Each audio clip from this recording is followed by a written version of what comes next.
Ladies and gentlemen, we are live. It is another Wednesday night brew party. We got a very special guest. She's double dipping for me tonight, fresh off of her appearance on the North Pole with my guy Gabe Flayton. Go check that out now on Review and Previews Facebook page. It is the one, the only Eagles Superfan YouTuber, Sporty Jordy, joins me all the way from New Jersey. Jordy, thank you so much for joining me. How you doing?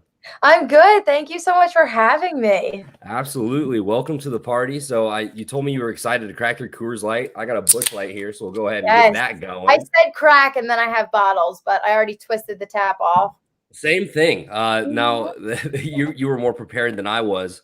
So I was ready. You were ready to go. So let's talk a little bit about your YouTube stuff that you do, obviously. So you're at youtube.com/Sporty Jordy. How did you kind of get into that and know that this was something that you wanted to do? YouTube's giving your take on the NFL. So that's actually kind of an interesting story. All throughout undergrad, I was kind of focusing on production. So everything I did was behind the camera. And all of my professors, all my friends, they all wanted me to venture out into kind of being that broadcast personality, and I never wanted to do it. I stutter really bad. You might hear it a little bit. So I was always super nervous to get out there and do it. And then my senior year, I got a lot of production experience, and one of my professors was like, "You're a senior now. All these kids are undergrads. You're going to host this show, and you kind of have no choice about it." So that was my first real experience with it, and I kind of fell in love with it. And then I had a lot of jobs lined up for post-grad. They were all production, all editing, and they all fell through because of the pandemic. So I was like, I guess this is the right time. And I started the YouTube channel, and it's done really well so far. So it's been kind of a blessing in disguise through these crazy pandemic times. Yeah, absolutely. It's definitely doing pretty well. Over 200 subscribers. You are killing it. You got like 3K followers on Instagram, dude. So tell us where we can find all of that awesome content that you got pumping out. So yeah, my YouTube channel is Sporty Jordy, all one word, and my Instagram is _Sporty Jordy for that page. And then my personal Instagram's at the Jordyn Courtney, but mainly Sporty Jordy. That's the one we want to go to. Absolutely. So I brought you here to talk about your Philadelphia Eagles. They are in the news this week due to their major quarterback change, which we will be getting into in a minute. But I always like to highlight on this show your fandom, or like my guest fandom, so how you really got into it. So Bang Bang Bird Gang, how did you become such a big fan of the Philadelphia Eagles? So actually, my family split hardcore. My dad's side of the family are Washington football fans because they grew up outside of Maryland. And my mother is hardcore Philadelphia Eagles. So I grew up in a very split household. My dad, when I was very young, tried to get me to be a Washington fan. And there are blackmail pictures of me in Redskins jerseys. But as I was getting older, my mom was always whispering in my ear, I'm from the Philadelphia area. And it's just, there's a strange energy here. There's something you just kind of fall in love with, even when we're terrible, like we are right now. There's a vibe, and it's just something you can't ignore. So I fell in love with the team. I have my Sam Cardona of The Girl Who Talks Sports. She got me my Eagles sign back here. And now they're just like my entire life, unfortunately, because they're causing me a lot of pain right now. But it was mainly my mother that got me to be a diehard Philadelphia Eagles fan. Do you have like a favorite player, or maybe a year, or favorite team that you can remember that like really got you into it? Or was it more so just your mom just like really It was mainly my mom, T.O., like the whole vibe, Brian Dawkins, like they were always like edgy and just like cool. Like they had a vibe. When they drafted Wentz, which I know we'll talk a lot about, it was kind of like the change, like the future. And then we had our Super Bowl run, and it was just like we were all on the come up, and it was just like there's just an energy. Even when we're not the best, we always kind of have fun with it, other than this season, which I think is part of the problem. But they're just a fun team to kind of rally around. So there's something I just gotta love always. Yeah, so that vibe you're talking about, is that like super aggressive, like we'll beat your ass if you're not rooting for the Philadelphia Eagles at Lincoln Financial today? Is that what you're talking about? Yeah, definitely. Now that I am kind of I try my hardest to be unbiased, and like I talk even when I went on for the Giants Eagles games and the Giants beat us, I was very biased. I was very happy for the Giants, very unbiased, I should say, happy for the Giants, but majority of Philly fans, yes, they will attack. They are attack dogs, especially, oh my God, Dallas Eagles games in Philly. It's scary territory. I remember one time at a tailgate, they had a white coffin with blue flowers, and it was decorated RIP to the Cowboys heading in. And I was just like, oh my God, like people take it very, very seriously. Oh yeah, they don't mess around there in Philly. No. One of my favorite stories was, I think it was last season. Mike Scott, who plays on the Sixers, was at a tailgate, I think in Washington football gear. I think he's a Washington fan, and he got into a fight with Philly fans like at a tailgate, and he literally plays for one of your professional teams. There's just nobody like Philly fans. I love that.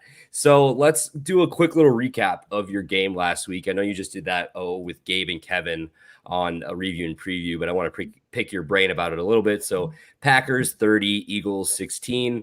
Can you give me like your initial takeaway from this game? I know Eagles sitting at 3-8-1 coming into the game. We're not favored to win, but was there any chance of hope for you there going into the game? Unfortunately, I think that's the problem with being an Eagles fan, especially in seasons past since our Super Bowl. All of the games that we tend to win, we lose games that we should win, and we win games that we have no chance winning. So going into games, taking on the Saints next weekend, taking on the Packers last weekend, for some reason, I do it to myself every week. I get this little sense of hope where I'm like, we're underdogs. We're always underdogs. We have a chance. Unfortunately, this season, that's diminished week after week. Like my hope has gotten smaller and smaller. I always carry a little bit. I always still try and have like that somewhat of a positive vibe. But this season's definitely been a little tough on us.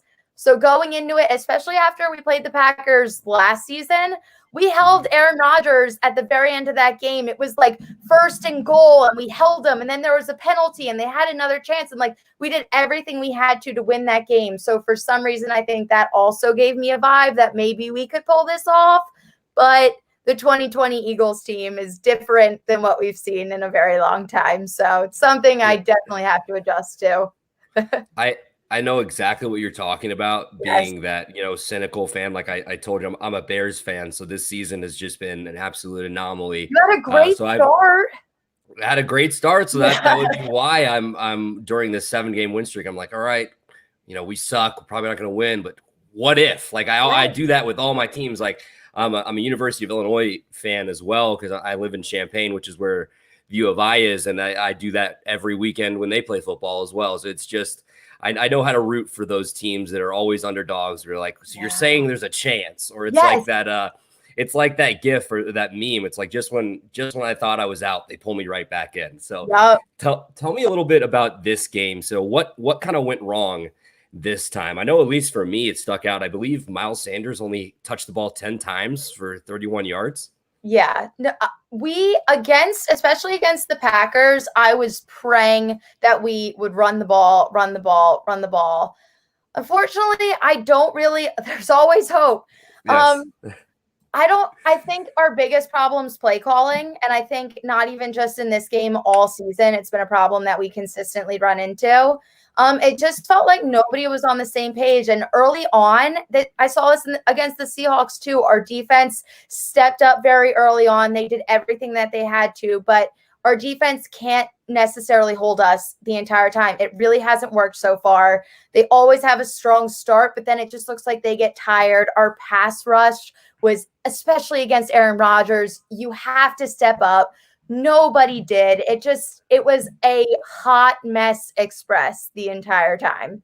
It was like everything that we needed to kind of do, nobody did. And I mean, I know how hard it is to contain Aaron Rodgers already. As a Bears fan, I see him too many times each year. But I believe so. He goes off for 288 yards, 3 touchdowns. You guys do get to him twice for 2 sacks, which is nice. But Yeah, it's just the Packers offense is so explosive. They're just so hard to stop. So, and especially in a down year for the Eagles, it's just not they didn't have a great chance, let's say, going in. But I mean, they were covering the spread until that 70-yard touchdown from Aaron Jones. Thankful for that for my fantasy team.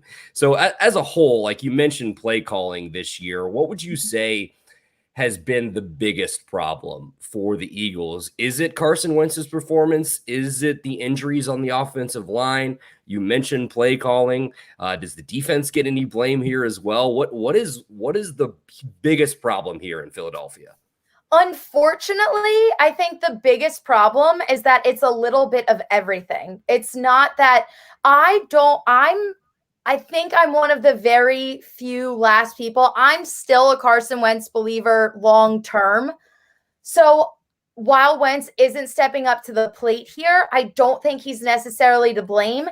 But it's kind of, you can say that about every position. It's like, yes, our O-line is super injured. You can't necessarily blame them, but nobody's helping. Same thing with our defense. They step up here and there, but they let big things fall through. But the one overwhelming thing, we don't have an offensive coordinator. And Doug Pederson in the past has been a brilliant play caller. But right now, this season, I have no idea what's different. I don't know what's changed. But we're predictable. We're boring. It's not working. It's not working with Carson. It seems like we're calling plays that don't even really work with him. And Doug Pederson is one of the people that believes in him the most. So that's kind of what's confusing me. But I think that is I think play calling, not having an offensive coordinator, I think that's our overwhelming issue. Absolutely. I mean, as a Bears fan, again, I'm going back here. I see so many similarities with what you're saying. Play calling, offensive line, just and not one. Even just because the Nick Foles connection, but they are very similar right now.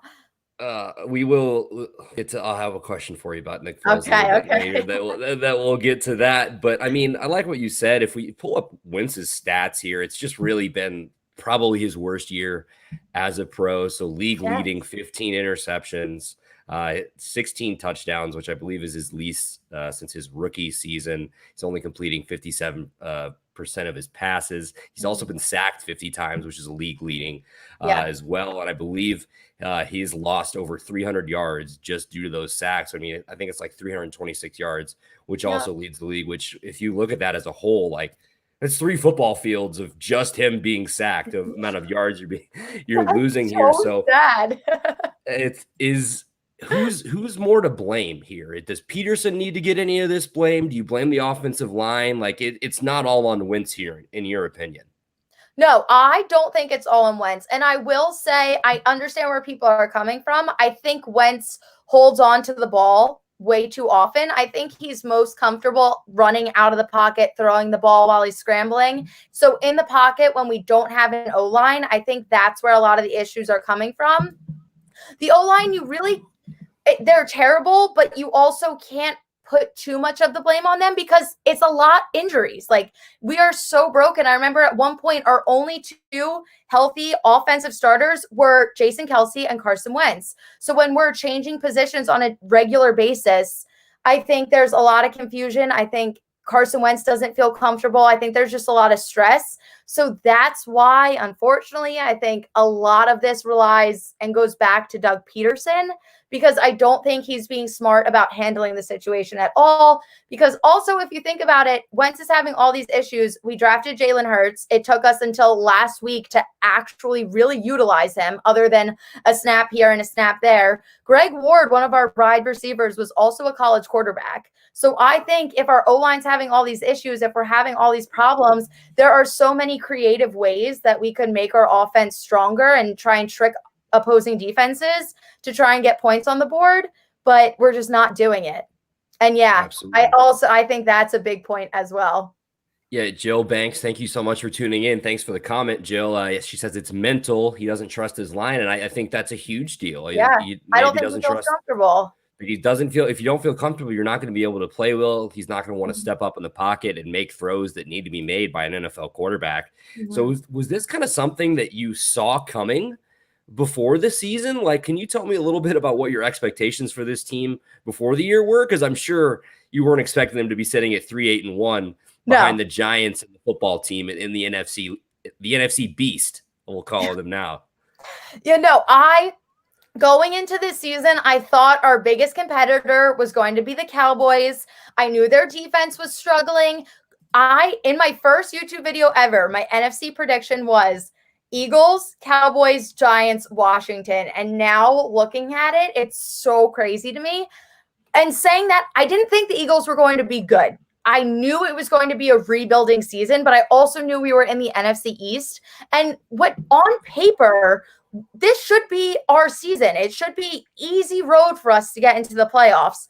So that's frustrating me the most because I knew there were going to be issues. I just wasn't expecting it to be this bad. It's brutal. I haven't been excited to watch them since the first half of our week 1 game against Washington. The second half of that first game, it's gone downhill and it hasn't really come up since. So that's been our season. That's a lovely point. I haven't been excited to watch the Bears since October either, because that's the last time they won a football game. So it's so sad. And I know it just sucks. I hate to keep bringing that up because we're talking about the Eagles, but like everything is just so similar. I know it's not the same record, but it's just we're both fans of pretty horrible football teams right now. Yes. Yeah. No, so I feel your pain. Yeah. What are kind of your expectations for the rest of the year? Is this a team that can win a couple more games and maybe sneak into that top spot in the NFC East, or is it Tank City? Are we trying to lose some football games for a better draft pick? If you asked me this question last week, I would have said, of course, we still have a chance to be in the playoffs. Wait, as a fan or rival, I can't say what. I agree with that 100%. I'm 100%. He comes out every single week and he leaves it out on the field for us. He does everything he can. And I think if we had a healthy line, if we had more weapons, Wentz would be having, or could potentially be having, another MVP season. But here we are. Yeah, absolutely. So Hank, my guy, Hank and Dictor, co-host of Big Blue Avenue. Go check them out on Review and Preview. They are Tuesday nights now, I believe. Or wait, no, Thursday. They switched Review and Preview to Tuesday nights. I apologize. So as a fan of a rival, I can't say Wentz has been great, but it's hard to look at the Eagles and say he's to blame. In fact, this might sound like a hot take. Hot take alert. Are you in the break room, Hank? He might be the least of their problems, as sad as that might sound. That's a great point. It is. But yeah, thanks so much for watching, Hank, and we appreciate that. But yeah, like you were saying about the rest of the year, though, what are you thinking? So, like I said, if you asked me this question a week ago, it would have been an entirely different answer, because a week ago we were leading this division. We weren't doing good, but things were good enough to make it to the postseason. Now I'm watching the Giants surge. I believe they've won their last 4 games and are on the come up. Washington just took down the Steelers. It's like, I don't know what parallel universe we're living in, but both of these teams look strong. And I even said it a couple weeks ago. I said I was scared of Washington, and now I'm scared of the Giants too. And we've lost to Washington. We've lost to Giants. I think if it came down to a tiebreaker, we wouldn't be able to do it. So now with the rest of our season, we have the Saints this weekend, then we have the Cardinals, and then we have Washington, and then we have Dallas. I think even if we win 2 of those games, which is realistically like a high hope, which is so sad, right. I don't think we can make it. So at this point, I think we kind of have to accept that our season's over. And I would like them to start getting like creative. Even if it doesn't work, just start testing anything and everything out, so then we can figure out what may work and what doesn't work going into next season, so then we don't run into these same issues again. Absolutely. That's a great point. So I forgot what I was going to say, actually. Wow, I'm blanking real quick. I think Hank's question, because thank God you re-asked the question, because I answered Hank's and then I didn't. I was just saying something and I forgot where I was going with it. Okay, I got it. Yeah. So yeah, Colt McCoy and Alex Smith beat the Seattle Seahawks and the undefeated Pittsburgh Steelers this week. So that's definitely like 2014. Yeah, dude, it is definitely a parallel universe. But when you talk about Washington, their defensive line is awesome. They're the number one pass Yeah. defense in the league, and then the Giants' defense is no joke either. They've been playing great, and if you can bring in your backup quarterback and continue a 4-game win streak against a playoff team on the road in Seattle, you're definitely doing something right. But I like what you said. I think it is about time, kind of pack it in. Another comment here from Hank says, "No, I'm only in the break room during the day." Of course. So back to the Eagles, you can't talk about the Eagles this season without this whole quarterback situation. Wentz has been benched. Jalen Hurts is going to start against the Saints. Give me your initial reaction when you heard the news. I think this is another hot take. My initial reaction, honestly, was kind of heartbreak, just because Wentz was like supposed to be the future of our organization. He had the heartbreaking injuries, but at the end of the day, like, he came without him. I don't even think we would have been able to get to the Super Bowl. We wouldn't have been able to have our Super Bowl run last year. He's the one that got us to the playoffs. It was an unfortunate concussion that, on my opinion, another hot take, dirty hit, that I think we would have won that game if it didn't happen. So, like, we put so much faith in Wentz, and then for him to come out and just be so under par, it hurts. No pun intended. Oh my God. I really didn't do that on purpose. Sure you didn't. Sure. my initial feeling was heartbreak, but then I really sat down and thought about it, and I think this does give us our best chance to win games. And I also, from another perspective, looking at Hurts, we kind of wasted. We used our second round draft pick on Hurts. So now, being realistic, our season's over. I do think it is smart to kind of see what he is capable of as a starter, whether it is for us in our future, which I don't really want to think about because I do still believe in Wentz, or if it's to show other teams trade value. And then we're like, I talked about this in the last one, we're like 63, almost $70 million, like, negative in our cap. So if we can find a way to, like, make some trades and get some money back and make something happen, I do think this is the smartest option for our offense right now. Right. So you agree with the move then? This is you're good with Pederson's call here of going with Hurts. I am. Yeah. It's weird. It's not like there's some people that are very gung-ho about it. I'm definitely still a little, like, weary, but on paper, realistically, with no heart in the team at all, it is the best option moving forward for the rest of the season. Yeah. So do you think if he comes in and plays well, if he just takes this job going into next year? I know that Doug Pederson believes in Wentz, and that's why it took so long for this to happen. So I think if Hurts comes out and plays unbelievable, if he somehow beats the Saints, or even if he just has a good game, because, like, that's even rare for us right now, I do think he'll be our starter for the remainder of this season. Going into next season, however, I still feel like Wentz will come out and be our guy. I don't think they would just initially get rid of Wentz for one terrible season, especially because there's so many other factors that go into it. But I do think if Hurts plays well, we could see him for the rest of this season, guaranteed. So what does he bring to this Eagles team? What does he bring to this offense that's going to be different than Wentz? Obviously, he's going to be more mobile, and be able to get out of the pocket. Do you think that's kind of what Pederson is thinking here, especially with that offensive line that has trouble blocking? Yeah, you took the words right out of my mouth. We have no offensive line. Like I said, Carson Wentz struggles in the pocket. So I just think having Jalen Hurts as that weapon, he has the ability to scramble. We've used him as a running back. Other than this past game, we've used him as a running back more than a quarterback. So I think having him as that option, having that kind of safety net, knowing that if things go bad, he has the option to scramble and run like he does. And Wentz is athletic. Wentz has that ability, but not to the extent that Jalen Hurts does, I believe. So I think that adds a lot to it. I also think he just brings a spark. It's just kind of like that change in momentum. He's a young guy. I think we need that momentum switch right now because it hasn't been working thus far this season with Wentz. I think he's frustrated, and when he gets stressed, you can see it all over his face. And I think it adds that energy to the rest of the team. Like, I think he's stressed, they get stressed, everybody's stressed, nobody knows what to do. So I think when you have a rookie quarterback come in and all he wants to do is play and he wants to earn his spot, I think it changes the energy on the field a little bit. I think it gives them a different view of the game.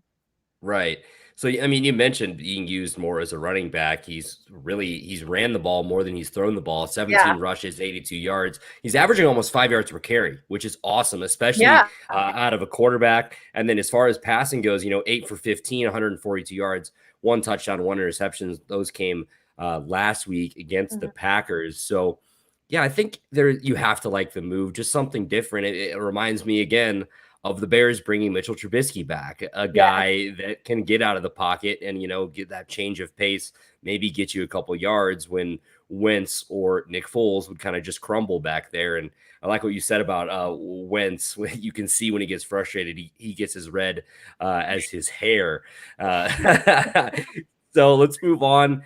Well, not really move on, but another question about this. This is something I saw on Twitter, actually. Do you think this has the potential to cause a rift in the locker room or division? So Sports Radio 94 WIP in Philadelphia put out a tweet on Sunday asking their followers to retweet for Jalen Hurts or like for Carson Wentz, just with like a picture of each of their heads. And actually, somebody posted a screenshot where Fletcher Cox, defensive lineman for the Eagles, liked the tweet. So he apparently is on Team Wentz. Do you see this as an issue in the locker room? I can definitely see it becoming an issue. And I also think from the moment Jalen Hurts was drafted, they might not talk about it and they might say everything's fine. I think it absolutely changed the energy because you got rid of Foles for a reason, because you wanted to prove your faith in Wentz. You pay Wentz all this money. You go into the draft, and with our second round pick, you take Jalen Hurts. What frustrates me the most about Jalen Hurts is I thought he was the coolest player. Like, I was so excited for him to get drafted. I just didn't want him on my team because we didn't need him. Like, we needed wide receiver, like that. We needed everything. But I mean, I guess now you can argue we needed a backup quarterback because Wentz isn't doing great. But at the time, we didn't need a backup quarterback. So it was such a weird move, something that nobody was expecting. I sat there during the draft and said, our team has so many holes. If we take best of at almost any position, I'll be fine. I was like, there's no way we can mess this up. And then we took Hurts. And literally, I was silent. My jaw hit the floor. And I was like, what? Like, I thought I heard wrong. Right. So I think majority of the team probably had that same gut reaction. Like, what the heck are we doing here? And at first I thought we were going to try and pull Taysom Hill, the Taysom Hill offense on the Saints, like where we were going to use Jalen Hurts. And then we just like weren't using it. Like, I didn't see the point. And now that we've come to this, where it's like this either Hurts or Carson, and it's so divided. It seems like the older players on the team, especially Zach Ertz, Fletcher Cox, I feel like they're all going to go towards Wentz because that's who they've been with. That's their guy. They're all friends and they have this tight-knit group. But then the young guys on the team, I feel like are going to want Hurts because they want to be able to catch the ball and make all these plays and win games. So I feel like there is going to be this, and our team is very old. So I feel like there is going to be this young, old rivalry division, and I think it's going to create a bad energy. I hope everyone's mature about it. In the pressers, Carson Wentz, everybody seems great, but I think that's just something you can't deny. Like, you can't avoid it when this happens. Like, everyone can be as mature as possible, but it's still going to come up. Like, especially when Zach Ertz and Carson Wentz are like best friends. Like, there's going to be some tiffs. Right. I mean, yeah, somebody's always going to be butthurt. But at the end of the day, it is a professional sport. So that's their job. So they're going to have to, deal with it no matter if they like it or not. If we're moving on, you mentioned Carson Wentz's contract. We should probably get into that a little bit. 4-year, $128 million extension that he signed in 2019.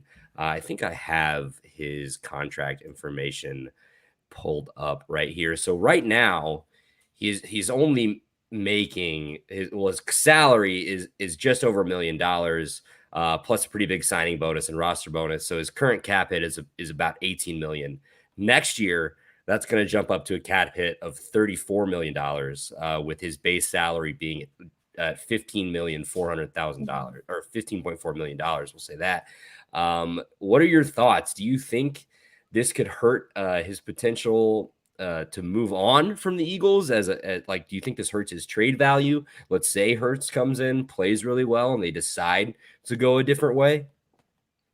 I think it absolutely hurts his trade value. And I'm not saying that, like I said, I will defend him. I think he is the future. I just think there's some issues this season. So I don't want him traded. I think he's going to be fine. I think we're going to be fine. But if it were to come to that, if Hurts came out and was just this unbelievable star that we need to have and he saves our team, then I think it does raise the question, because especially since if the last thing they see from Carson Wentz is this past season, nobody's going to want to pay him big money. Nobody, because this season alone, he doesn't deserve to be paid that big money. He's playing way below average. He's like almost last, if not last, in major categories out of every quarterback in the league. He ranks below some quarterbacks that haven't even played a full season. Like it's sad. It's very sad. So I think it does raise that question. I just hope personally it doesn't even come to that. I hope we can finish out this season, like I said, get a little creative, and then hopefully next season we can figure out some causes to some of these problems and get them resolved, and we don't have to worry about that too much. Right. So yeah, like you said, his ranks are pretty bad. PFF, his overall grade is 65.0. I believe that's 31st out of all quarterbacks in the league, and there are 32 teams in the NFL. So I'll let you guys do the math. It's not great. It's not good. So also a note here. His contract is $107.9 million guaranteed.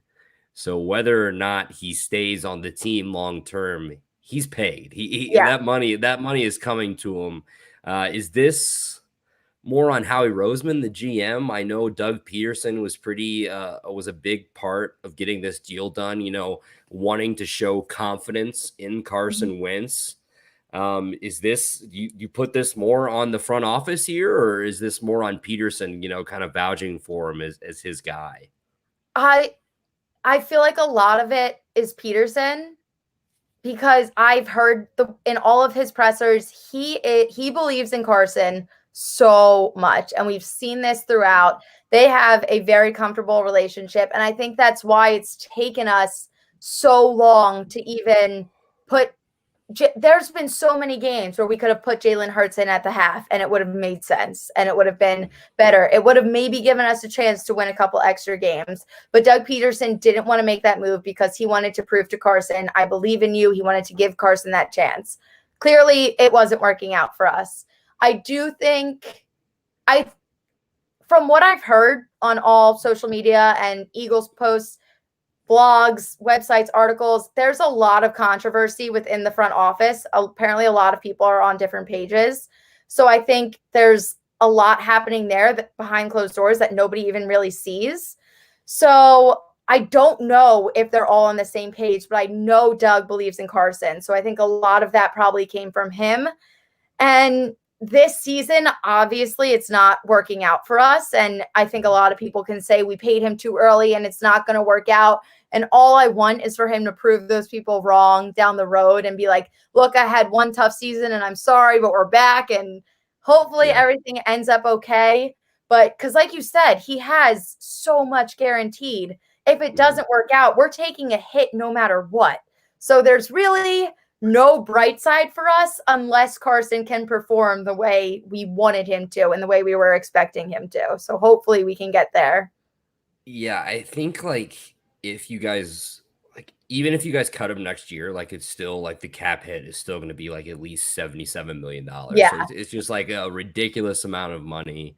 Good for Carson Wentz for getting that contract. You can talk about the year that you guys went to the Super Bowl run. He was arguably the MVP before he got hurt. Yeah. So let's move on a little bit to the guy we were just talking about, your head coach, Doug Pederson. So you guys are struggling this year, 3-8-1. Last year didn't go as planned either. Is Doug Pederson's seat getting a little bit warm? Is he on the hot seat? Could he potentially not be the head coach in Philadelphia next year? Oh, absolutely. I think there's been reports where if we end the season only winning 3 or 4 games, Doug is gone. And that's been a conversation. And personally, I even think even if we get to the point where we're winning, if we win 5 or 6 games this season, realistically, those wins would come from against Washington and against Dallas, who Washington, I guess you can kind of argue, is on the come up. But like those wins shouldn't even really count because it's our division. Like you can't really make a case for it. But the reason Doug's definitely in the hot seat. Do I want Doug to be in the hot seat this early? This is his first losing. This would be his, I believe. I don't want to say that because I don't know if it's 100% accurate. But what was the record last year? It wasn't a losing record last year. It wasn't right? This is our first losing record since our Super Bowl win. So that's why I feel like it's harsh to kind of, after everything we've been through. Right. Okay. So you guys were 9-7 last year. So like, I said it didn't go as planned, but that's because you're coming off the Super Bowl win, right? Yeah. So exactly. I think it's harsh to kind of, after everything we've been through with him and after everything he kind of got us to, I think it's harsh and it's a brutal season. I'm not making excuses for it, but I think it is harsh to be like, you have one losing season since our Super Bowl. Let's get rid of him, especially since we don't have an offensive coordinator, which that comes from the front off. That comes from people higher than Doug Pederson to make that call. So I think there's a lot of other conversations to be had there. I really can't defend Doug Pederson right now. I don't really understand a lot of the moves he's making. However, I don't fully support getting rid of him after one terrible season. I think he at least deserves a rebound. And if it comes out looking like this, then I'm totally on board with saying goodbye because it's just not working. I don't know if it's front office issues. I don't know if he's just not connecting with the players, if he can't read the field in the same way. Part of it also seems like he got a little cocky after the Super Bowl and he got very comfortable and it seems like he's playing very safe. I don't know what changed, but I mean, I know we go for 2 all the time and they try and do like these random extra plays but it's not the same team that it used to be. And we are not doing the same things that we used to be. It seems like he doesn't even trust the team in the way he used to. So I think there's going to be a lot of people that call to get Doug fired. I think Doug could be fired, but I don't know if I necessarily support it this early on.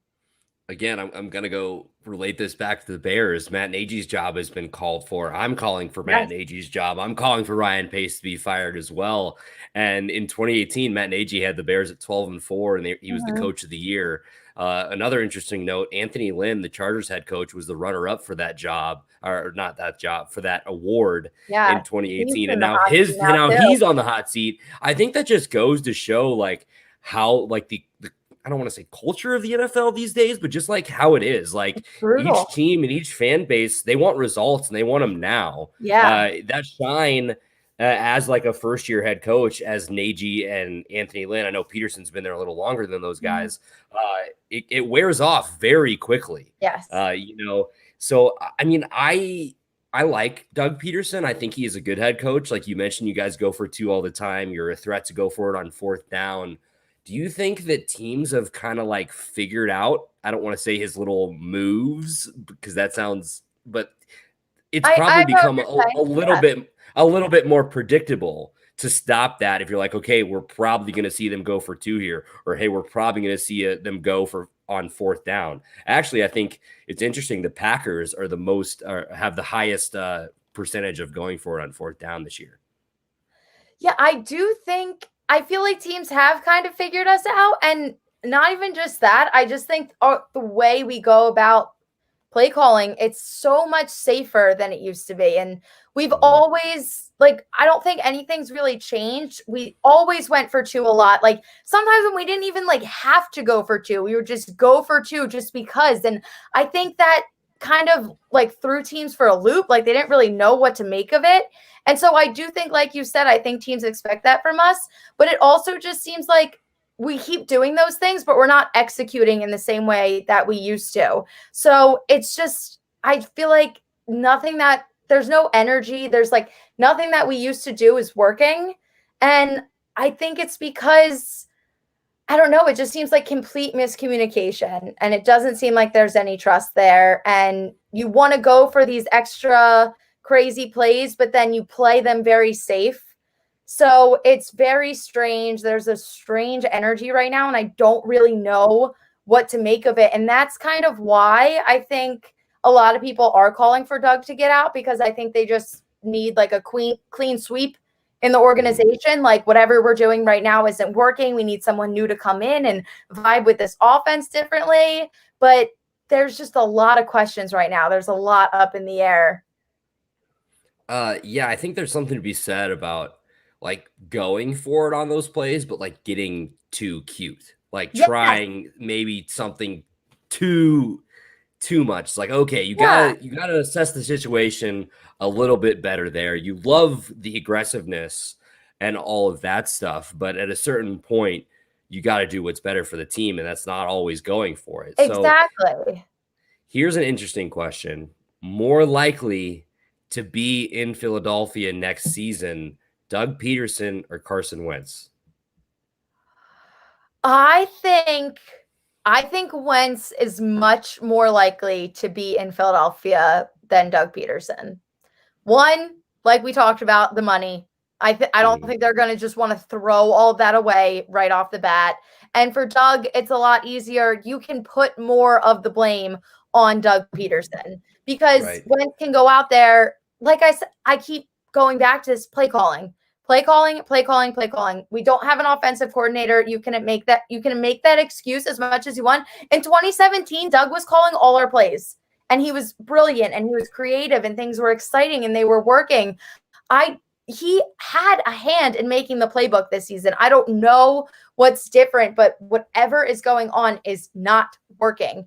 So I think Wentz is obviously having a terrible season. A lot of people want him gone. We can bench him. We can start Hurts. But I think as our head coach, you should be able to find a way to at least try and make it work. And it just seems like he's not even really trying. Like he just sends him out there. Nothing feels different. Like every week, It's the same problems. We're not changing anything. We're not learning from our mistakes. So I think more of the blame falls on Doug than it does Wentz, because Wentz just has to do what Doug tells him to do. So are you sure we're not watching the same team every Sunday? Because this is just like, it just sounds the same shit that I see every Sunday. It's almost refreshing to see all right, there's somebody else dealing with this. It's not the Bears. We understand each other. Absolutely. So if you had to pick one, you would pick Wentz, or you just think he's more likely to be there? Like if it was up to you. If I had to choose between Doug Pederson and Carson Wentz, I would choose Wentz. And I love Doug Pederson. I really do. I respect him. I appreciate our Super Bowl, but I think I might be crazy, and it might be a pipe dream. I still think Wentz could have an MVP season. I still think he has it in him. I still have faith in him. I just think things are so complicated right now. The energy's off. There's something wrong, and that might be Doug Pederson. So do you think I know that it does suck to admit, but like once you just have to kind of accept it, be like, all right, maybe it is time to move on. Do you think once they do move on from either one of them or both, that solves the problem in Philadelphia? No, I want to get rid of Howie. If I had the choice, if Howie was in this, Howie would be gone. I am over Howie. I've been over Howie. Literally sitting at the draft, I was so excited for the draft this year. I was decked out in Eagles stuff, head to toe, like I was ready. And almost every pick, I was just like, why? Like none of it makes any sense to me. I think every issue on the field with our coaching, I think everything can go back to Howie. If I could personally fire Howie, I would love to do it. Like Wentz, talking about Wentz leaving, I get so upset. Benching Wentz, I get so upset. Talking about firing Doug, I get so upset. Talking about firing Howie, I would literally throw a party. Like it would be the best day of my life. He does nothing beneficial for us anymore. I'm over it. He needs to go. I mean, I'm on the same page with harsh the. Howie. I mean, no, I mean, I'm the king of being harsh. These past like 6 weeks of Bears football have just made me so. I don't want to say angry. I mean, it is angry, but like I've made a couple guest appearances where I've gotten like I had to like calm myself down from just being just going in because it's just like. Well, I said on Sunday to my buddies, if I wake up on Monday morning and Matt Nagy and Ryan Pace still has a job, I don't know what I'm going to do. And of course, here we are. They have not been fired yet. But you mentioned something interesting, which the draft from this last year for the Eagles. I'll ask you a couple of questions about that here in just 1 second. Before I do that, I want to ask you what hold on, I have it right here. I don't even know my own goddamn questions. In your opinion, what do the Eagles have to do to get back to that Super Bowl contender status? We're talking about a team that won the Super Bowl 2 years ago. And also you can have Nick Foles back if you want. That's open. We can talk about that. And it's crazy talking about this. I was one of those people that wanted Nick Foles to stay so bad. This is like my favorite story ever. It was the night the Eagles won the Super Bowl. Drinking was involved. Me and my friends hopped on the train, went into Philly. We were running around the streets of Philly. Everybody was freaking out. If there was a single tattoo shop open, I was 100% on board. I was going to get the number 9 tattooed on me. I was ready. I was there. Like, I was like, this is happening. I would have sold. You are so invited to the Howie Roast Fire Party. You are so invited. Sam Cardona, the girl who talks sports. Yes. Oh my God. Champagne. I would also like to come. I mean, everybody is invited. Absolutely. We are going to have the time of our lives. It's going to be the best day ever. I'm not even a Jets fan, but the day Adam Gase gets fired, I will also throw a party because that's going to be exciting too. But I think to get us back to the Super Bowl team, I think we need to find a way to stay healthy. I mean, even the year we won the Super Bowl, there were major injuries. We've been dealing with this for a very long time. This is nothing new. But when so many of our key players are getting hurt, it's very frustrating. I also think I hate to go back to drafting, we need young stars, whether if it's drafting or if we're trading. Like I said, we have a very old team and it's just not working in the same way. I think the Super Bowl works so well because they were towards the end, but still playing in the way that playing kind of in their prime. And now we're just at the point where all those Super Bowl people are washed up and it just feels like we have this sentimental value towards them because they were with us for a Super Bowl and we can't get rid of them now. And I'm biased to that. Like, I know I have attachments to these players because they were on our Super Bowl team and you love them and they got us there, but now it's to the point where they're not benefiting us.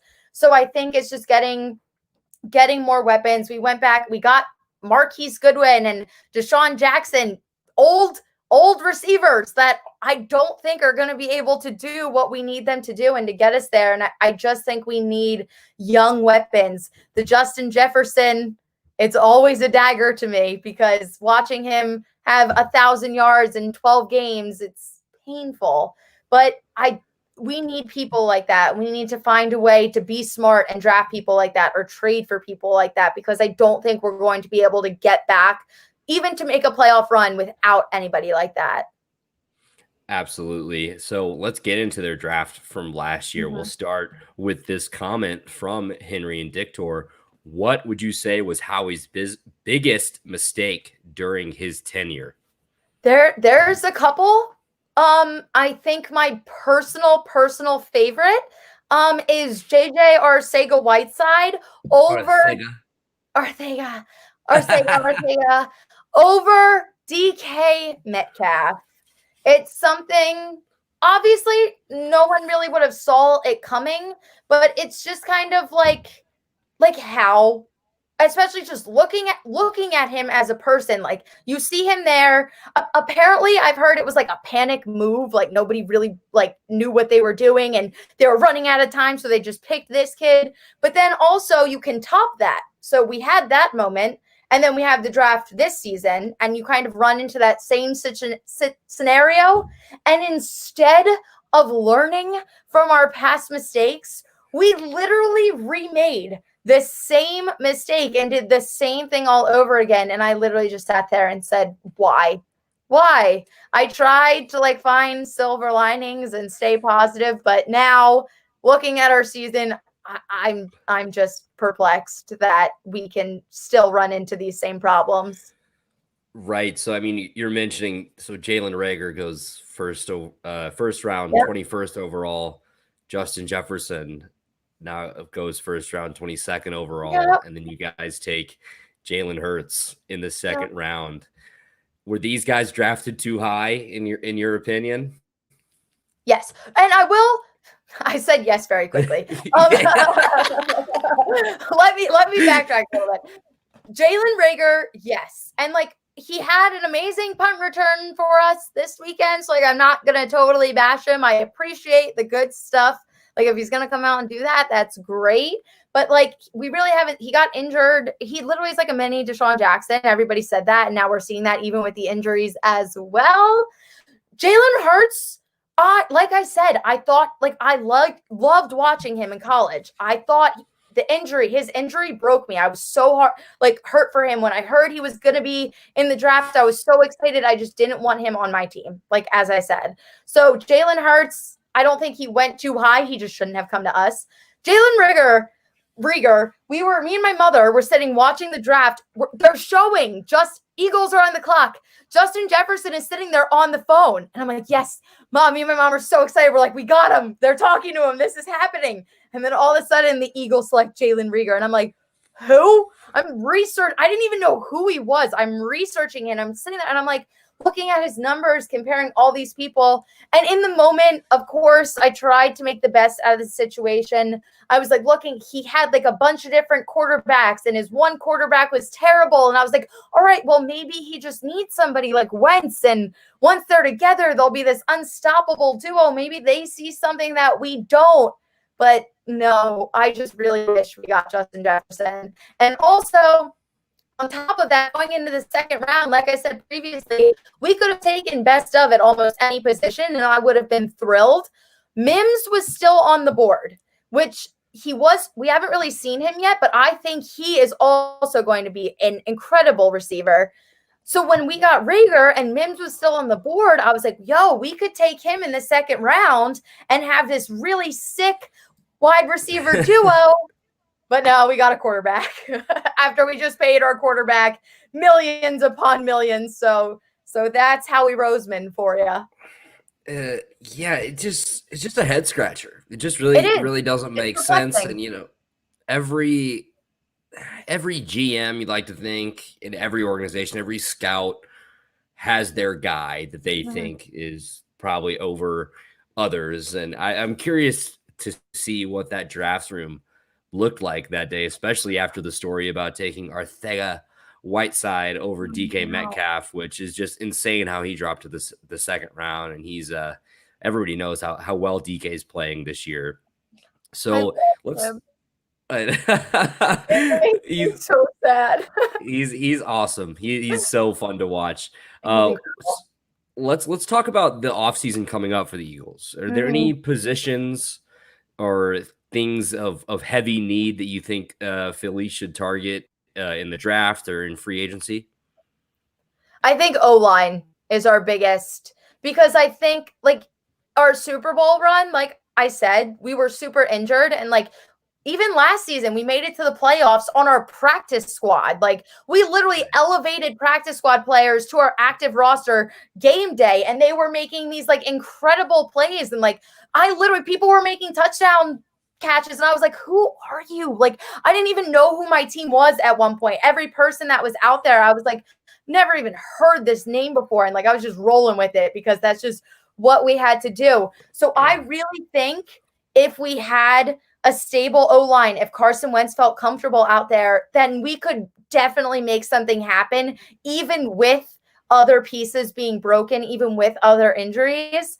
I think that needs to be our number one focus. And I know this year there are a lot of big names in the draft. There are a lot of really good O-linemen. At this point, I'm all for tanking. I'm all for trading up draft picks and going for it, because that I really think would be our saving grace. We have so many holes. There are so many things that we are so broken, but I think that is the number one thing we need to focus on. Absolutely. That's a great point. I think that's similar to the Bears as well. I gave Gabe my draft plan on last week's North Pole. 2 offensive linemen and a quarterback with your first 3 picks. That's what I'd like them to do. And then just throw a bunch of money at the top offensive lineman in free agency. I think that minus the coin to go get you guys another receiver or a tight end or something like that to shore up that room in Philly. But let's get some closing thoughts, on the season. So you said you're in tank mode. This season is not salvageable at all for the Philadelphia Eagles. I really don't think so. With the way the Giants are playing, with the way Washington is playing, we played Giants twice. We still have to play Washington. Washington already beat us once, mind you, and we had a 17-point lead, and they came back and attacked us. Going up against the Washington defense, I really don't know if there's much that we can do. We have the Saints, we have the Cardinals, and then we have Washington Cowboys. The way on paper, our only guaranteed win, the way I'm looking at it, and it's not even guaranteed, is the Cowboys. And 4 wins is not going to be enough to do anything. So I am full on in tank mode. I'm full on go out there and just have a free-for-all. Try whatever the heck you need to. Have fun with it. Try and see what works, and then just draft well. That's the only thing that makes me nervous, though, because I'm saying all this, but then we'll get to draft time and I'll be sitting there and we'll blow it. Like we'll have a great draft pick. We'll be lined up to take someone great, and then we'll take another quarterback for absolutely no, whatever we do, it'll just make absolutely no sense. So when I say tank for a draft pick, I'm not even fully convinced that that's our best move, but it should be. We should tank. We should get the draft pick, and we should just see what happens next season, because this season, I think, is a learning experience for everybody. It was humbling. Definitely humbling. Just chalk it up to being 2020. That just exactly. Just write it off. We'll just write it off. We don't want to go to the playoffs or win the Super Bowl this season anyway. There's no fans, so let's just have some fun with the rest of this. Yeah. We don't even want to have that asterisk by our name of winning it during the COVID year. So yeah, we're getting ahead of it. That's all on 2020. It's an easy excuse. So how many how many wins does this team finish with? You think 4? I think 4. I think we beat Dallas, and I think that's where it ends. And I'd be fine with that. I would pop a bottle of champagne if we lose to the Saints, Cardinals, and Washington in a row, but then we still beat Dallas at the end. I would be thrilled, and I would take it, because we have to appreciate the little things this season, and I would be fine with that. Spoken like a true Philly fan. That's the same. I think I would. Another comment here from Tom Scavetta. Cowboys and Eagles in the top 5 would be something. Yeah, absolutely. They would. So let's get my last question here of the night, of course, because it's been Carson Wentz heavy. You don't think, but have we seen him start his last game for the Philadelphia Eagles? I don't think so. And that might be biased. That might be my hope. That might be being very hopeful, but I don't think so. I think we'll see Hurts in this game, depending on how he does, especially if he plays well. I think there is a very real chance that that was the last time we've seen Carson Wentz start for this season. But I think 2020 coming out, Carson Wentz will be our starter, and it's going to be hopefully a fresh start. And hopefully we've learned from our mistakes a lot from this season, and we can make something more of it next season. How insane would it be? This is just my personal feelings. If Carson Wentz has this terrible season this season, then comes out next season and it's like MVP. Comeback player of the year. I would be like, even if he just, oh my God, stop. Now I'm going to get myself all excited. This is what I'm holding on to at this point. I'm holding on to next season. Like, I'm holding on to the hope of the future. That's what you have to do. Right? It's the only thing I got right now, because this season is in the toilet. So, no, I think Carson Wentz guaranteed will be here next season. After that, I think is very up in the air, depending on how that goes. I'm hoping for the best, obviously, if we can't tell. You gotta hope for the best. I mean, you always want to see the guy succeed, especially coming from that FCS school. I'm an Illinois State guy myself, so we had to play North Dakota State a few times in football. But that's my dog is in Dakota for that reason. Like, I invested. Like, see, he does have the perfect quarterback name though, Carson. That's actually my son's name. So let's hope that he not after Carson Wentz, obviously, but my girlfriend picked his name. So let's hope he's got that quarterback gene, and he'll be on scholarship in the NFL at one point. Or if he wants to be on the offensive line, we got left tackle money coming. We'll work on the pass as soon as possible. But Jordyn, this has been so awesome. Let us know one more time where we can find all of your awesome stuff, your YouTube, your Instagram, whatever social media, or whatever you want to plug at all. I know you're also doing point of view videos on another Instagram account as well, right? Yeah, so my main thing, I post my YouTube videos every week at Sporty Jordy on YouTube. It's all one word.